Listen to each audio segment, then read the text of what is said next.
มื่อคิดเกี่ยวกับการสอนตัวเลขใดหนึ่งตัวอย่างหมายเลข5มี3วิธีในการระบุตัวเลขดังกล่าวคือ 1. รูปหางและคำศัพท์ของเลข5 2. เลข5เป็นเลขที่ถัดจากเลข4และ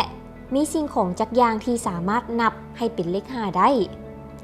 วิธีการดังกล่าวนี้สามารถเรียนรู้ได้โดยผ่านการลิ้น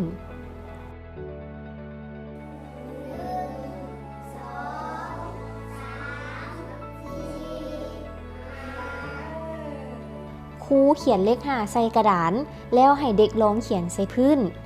เด็กบางคนก็เขียน2 เทื่อ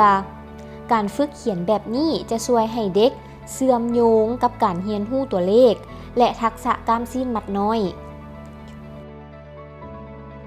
ครูยังได้พานักเรียนเล่นกิจกรรมต่างๆที่เกี่ยวข้องกับการนับเลข1 2 3 4 5กิจกรรมต่อมาแม่นการนับเลขในวงหมุนถ้าเลขนับถึกไผผู้นั้นต้องนั่งลงกิจกรรมนี้สืบต่อลิ้นจนกว่าทุกคนนั่งลงเมื่อทุกคนนั่งลงแล้วครูได้บอกให้เด็กเอาฝาตุกน้ำและบัตรเลขออกจากถุงคณิตศาสตร์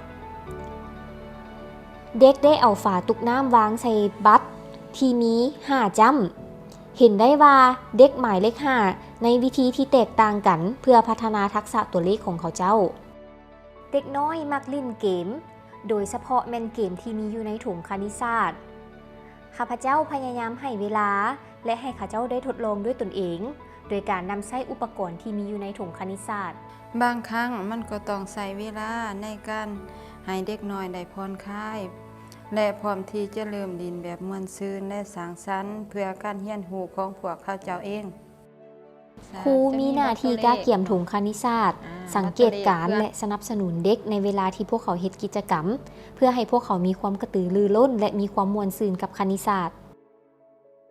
มันอาจจะเบิ่งคือว่าเด็กบ่ได้เรียนรู้หยังแต่ความเป็นจริงแล้วเด็กเรียนรู้ผ่านการลิ้นและความม่วนซื่น